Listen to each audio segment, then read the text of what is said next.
Olá pessoal, nesse vídeo eu queria falar com vocês sobre o próximo experimento que vocês vão fazer, que é o experimento da bolinha quicando. Eu vou usar essa bolinha aqui, a gente vai ver a análise dela quicando aqui na minha mesa, mais ou menos como está nesse diagrama aqui que eu mandei para vocês no roteiro. A ideia basicamente é medir o quanto de energia que a bolinha perde a cada kick, que é caracterizado por esse coeficiente de restituição, que eu estou usando a letra B para representar aqui. E para fazer isso a gente vai usar esse aplicativo que está aqui no meu celular à direita, que é o Arduino Science Journal. Ele chamava até pouco tempo atrás Android Science Journal, se não me engano, ou Google Science Journal. E acho que o Arduino comprou recentemente, então mudou de nome. Tomem cuidado aí que tem bastante tutorial antigo com um nome antigo. Ou é Google Science Journal ou é Android Science Journal, alguma coisa assim. Só trocou o primeiro nome aqui para Arduino. Então, quem quiser procurar tutoriais, só chama a atenção que teve essa troca de nome recente. Mas é o mesmo aplicativo, as mesmas funcionalidades. Bom, então a ideia é que a gente vai soltar a bolinha de uma certa altura e a gente vai tentar sempre soltar a bolinha da mesma altura, para que ela sempre caia com a mesma velocidade no primeiro kick, né? Então vocês podem usar uma régua para definir uma altura na parede ou na mesa, ou usa alguma referência, né? Aqui, por simplicidade no vídeo, eu vou usar a minha garrafinha d'água, vou deixar ela aqui do lado e vou soltar sempre da altura da garrafinha d'água, porque eu estou só fazendo um teste aqui, né? Não é muito preciso isso. Mas só para ilustrar aqui para vocês, eu vou fazer assim. Na prática aí, tentem definir uma altura de referência um pouco mais precisa. Põe uma fita crepe na parede, alguma coisa assim, para você sempre ter a mesma altura inicial para soltar a bolinha. Bom, então aqui como está no diagrama, a bolinha vai quicar várias vezes e a cada kick ela perde um pouco de energia. Então depois do primeiro kick, ela vai começar a subir com uma velocidade V0, vai ter uma subida e uma descida, vai quicar de novo. Na segunda quicada ela vai subir com uma velocidade menor, V1, porque perdeu energia e assim por diante.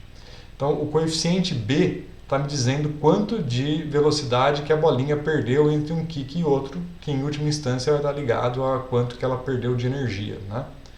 Então aqui o parâmetro B é um parâmetro menor do que 1, né? Porque a velocidade V1 vai ser menor do que V0 e assim por diante. Então, assumindo que a perda de energia é sempre a mesma entre um kick e outro, a gente chega nessa relação, que a velocidade V1 é B V0, a V2 é B quadrado V0, a V3 é B ao cubo V0 e assim por diante. Eu passei como exercício para vocês mostrarem que o intervalo de tempo entre duas colisões, que é basicamente o tempo de subida e o tempo de descida da bolinha, é dado por essa expressão. Aqui eu já estou falando do enésimo kick, né? Então fica algo como isso daqui, 2V0 sobre G vezes o coeficiente B elevado a N.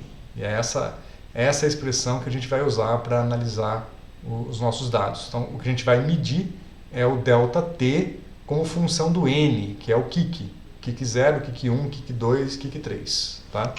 Na tabela aqui, veja que eu comecei de 1, eu vou corrigir e mandar para vocês atualizado, porque no diagrama aqui o kick inicial é o kick 0, né? Então tem que começar de 0 essa tabela. Bom, como é que a gente vai fazer as medidas? Então, como eu disse, a gente vai sempre soltar da mesma altura a bolinha, e aqui no Arduino Science Journal, a gente vai vir aqui e criar um novo experimento. Então eu posso clicar aqui em criar um novo experimento, e vou escolher que tipo de experimento que eu vou fazer. Então eu vou usar os sensores do Arduino Science Journal. Então clico aqui em sensores. Eu tenho uma série de sensores. Esse primeiro que vem por padrão aqui é o sensor de luz, que usa a câmera do celular para detectar a intensidade da luz local.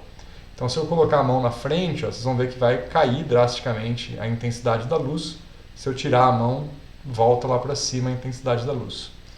Eu tenho aqui um sensor de frequência sonora, está medindo a minha voz aqui e a frequência da minha voz. Eu não sou muito afinado, mas se eu tentar assoviar, vocês vão ver que vai ter uma tendência de ficar uma frequência fixa. Vamos ver. Olha lá, então o assovio estava lá da faixa de 1 kHz, né, de 1000 Hz. Bom, tem vários outros sensores aqui que estão escondidos, né? Esse daqui é o acelerômetro. Então, em que direção que esse acelerômetro está, deve ser na direção X que está indicado pela setinha, né? Mudou um pouquinho isso aqui nessa versão. Esse é o acelerômetro em X, está 0, o acelerômetro em Y está 0, o acelerômetro em Z é na direção para fora do celular. Meu celular está apoiado na mesa, então a direção Z aqui realmente é a direção vertical. Então quando eu clicar aqui no acelerômetro em G, olha o que vai dar. 9,8, 9,9 metros por segundo ao quadrado. Nosso celular mede a gravidade para a gente, né, no acelerômetro dele. Bom, tem outros sensores aí, né? Esse aqui é um barômetro. Eu nem sabia que o meu celular tinha barômetro. Aparentemente tem, não é todos que tem. Mede a pressão, né? Graus, uma bússola basicamente. Campo magnético. Tem um sensor de campo magnético lá dentro. Tá um campo da Terra e da ordem de 40 microtesla, como tinha que ser. Mas o sensor que a gente vai usar é o sensor de ruído, o sensor de intensidade sonora. Então vocês veem que quando eu falo, o sensor mede uma intensidade, não é uma medida de frequência, é uma medida de intensidade sonora, esse daqui, tá?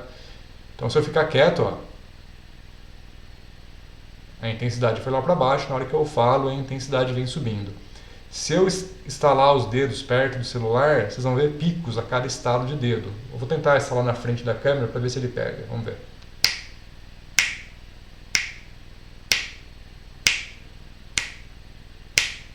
Se eu fizer mais perto do celular, deve ficar mais intenso.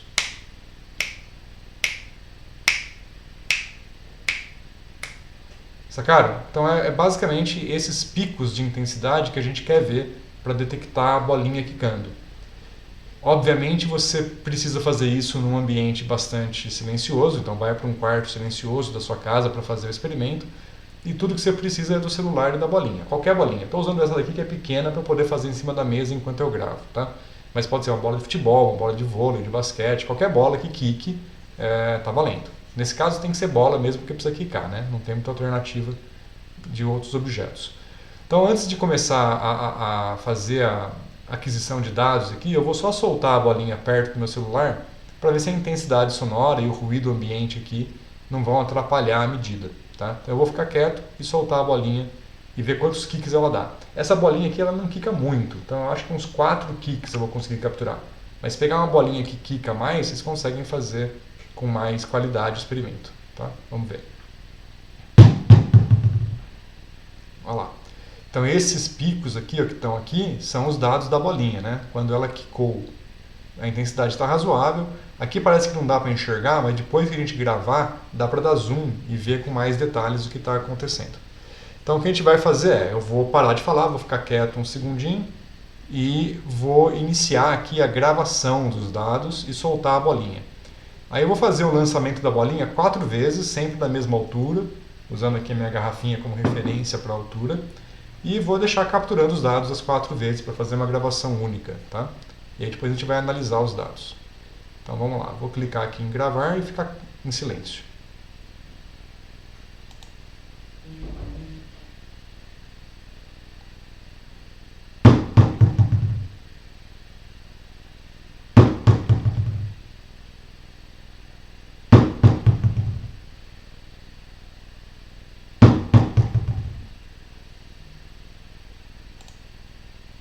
Olha lá, vocês veem que os dados ficaram bastante consistentes entre si, né? São esses 4 picos aqui. Bom, ele vai continuar mostrando aqui os dados, eu vou voltar aqui, clicar aqui em voltar, aí eu tenho aqui a gravação, ó, a primeira gravação.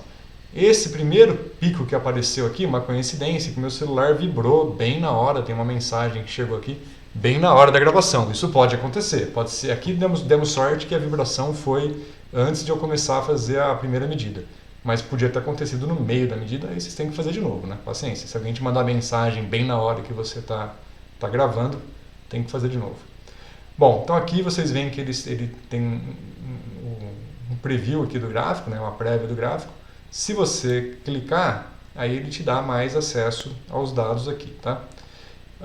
Então, de novo, eu vou ignorar esse primeiro caso aqui. Então eu tenho aqui os 4 picos dos 4 lançamentos que eu fiz da bolinha. Veja que a cara deles está quase igual, porque eu soltei a bolinha sempre na mesma altura. Se eu soltasse de alturas diferentes, a bolinha ia cair na mesa com velocidades diferentes e a intensidade sonora ia ser diferente. Tá?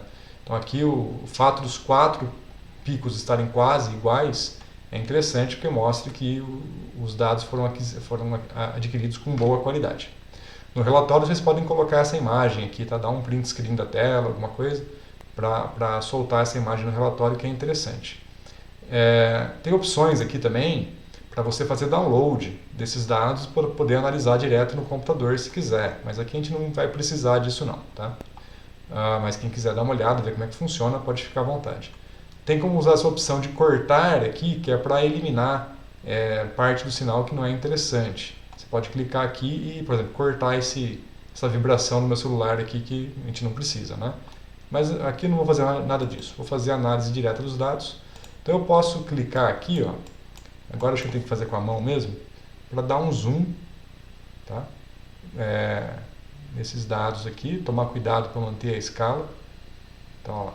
Então, basicamente como se eu estivesse dando zoom numa foto, fazer um movimento de pinça, né, para dar zoom aqui e obter aqui a posição dos dados. E aí o que eu vou fazer? Ó? Eu vou preencher essa tabela, pegando os instantes de tempo de cada kick aqui. Eu vou alternar aqui para a minha planilha, que eu deixei preparada já. Basicamente vou preencher essa parte rosa da planilha, que são os instantes de tempo de cada kick. Então vou avançar aqui, ó, e venho aqui. Quando a bolinha está aqui no pico, né, da intensidade sonora, o 51 aqui é os decibéis, né, que é a intensidade sonora, e esse número aqui é um instante de tempo em minutos e segundos. Esse instante de tempo, t igual a zero, né, é quando eu comecei a gravação. Então o valor real do tempo não interessa, o que interessa são os intervalos de tempo. Então o que eu vou fazer aqui na parte rosa, eu vou salvar os dados crus, né, que são os instantes de tempo. Então aqui vai entrar mesmo 5 segundos, tá? E vou pegar aqui o próximo instante de tempo, tá lá, 5.3. Certo? Veja que na minha tabela aqui, ó, ele já calculou 0.3, que é o intervalo de tempo entre esses dois pontos. Na fórmula aqui, ó, é a equação, é a coluna, a célula, né? B4 menos a B3. Então está fazendo a diferença desses dois instantes de tempo para me retornar aqui o 0.3. Esse aqui está errado, naturalmente, porque eu não preenchi a tabela inteira. Se eu continuar aqui, o próximo instante de tempo, 5.5, e vou continuar aí o máximo que der. Aqui, né, pegar aqui no pico, 5.7, e depois o próximo, 5.8. Bom, a princípio eu poderia tentar pegar mais picos, mas aqui já está uma ruideira um pouco grande. De novo, se vocês pegarem uma bolinha que quica mais vezes, provavelmente vocês vão conseguir obter um sinal um pouquinho melhor. E outra coisa é que eu fiz o experimento na minha mesa, e a mesa vibra demais. É melhor fazer no chão, uma superfície bem dura, para pegar um sinal um pouquinho melhor, né? Senão aqui você pega um pouco de ruído da própria vibração da mesa. Bom, se eu continuar avançando aqui, ó, aqui eu tenho o segundo experimento, né? O segundo lançamento. Aí eu vou pegar aqui os instantes de tempo e vou preencher aqui no segundo lançamento. Então aqui é 8.5. Vamos lá. Próximo. 8.8. E vamos até o final. 9. 9,2. E o último aqui, 9,3. Veja que ele já calcula aqui os intervalos, né? Está bem consistente, inclusive. E vamos para o próximo. Então, aqui no próximo, vamos lá, 11,8.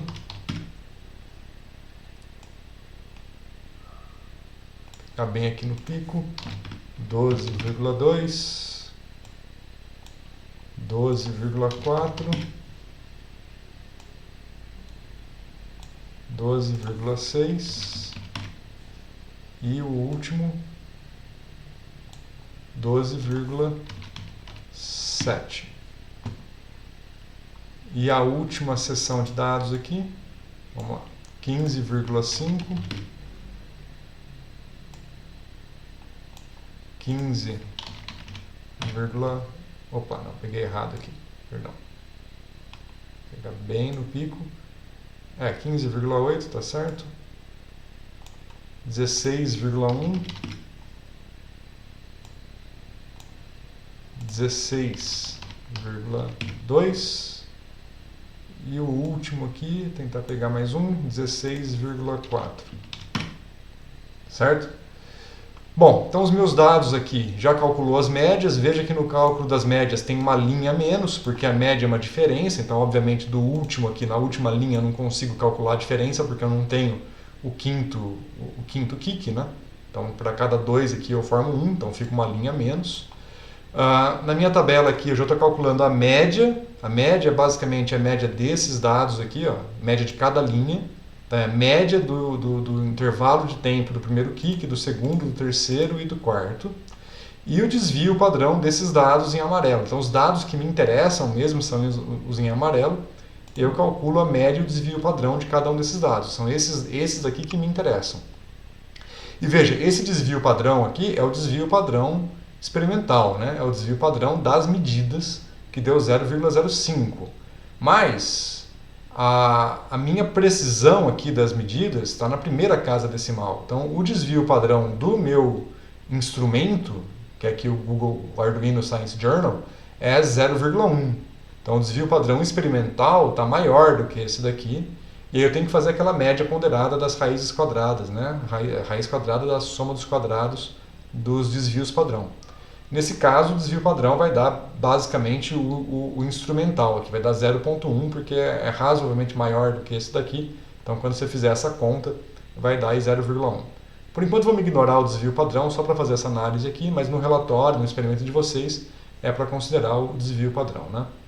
Então, o que eu tenho aqui é a média dos intervalos de tempo como função dos kicks, né? Então, esse aqui é o meu eixo X, né, meu eixo horizontal, esse aqui é o meu eixo vertical.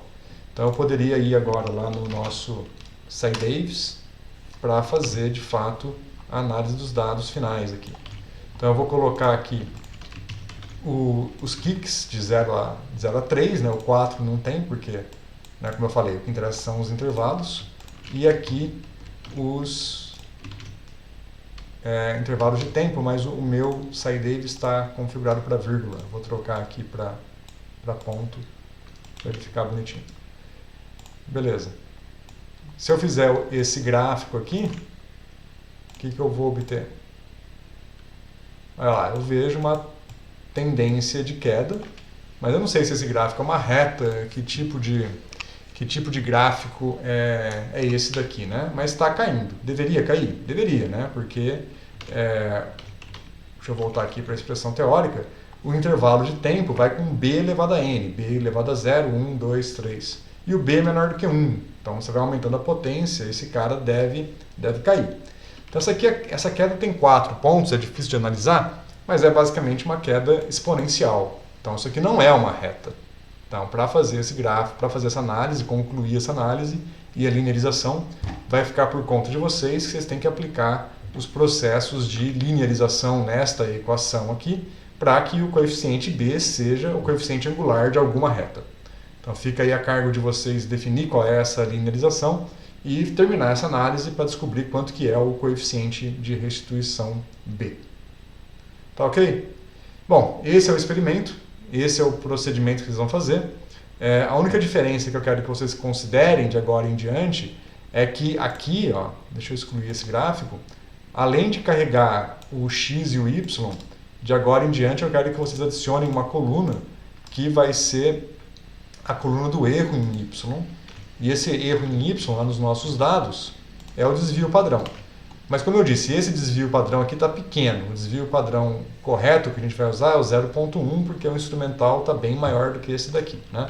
Então aqui eu vou colocar com a mão, que eu sei que vai dar perto de 0,1. Então vou colocar aqui o erro de 0,1.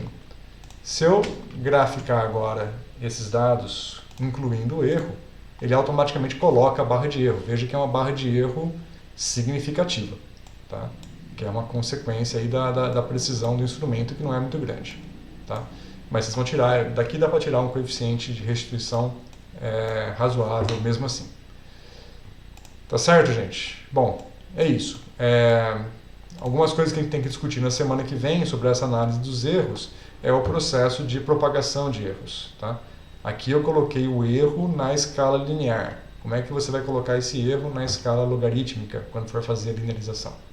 Então isso vai envolver naturalmente o processo de propagação de erros que a gente vai discutir na semana que vem.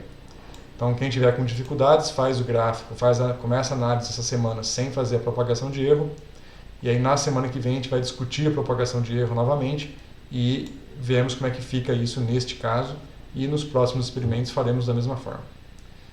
Ok? Bom, é isso. Façam um experimento, comecem a fazer análise de dados e semana que vem a gente conclui. Qualquer dúvida, me procure.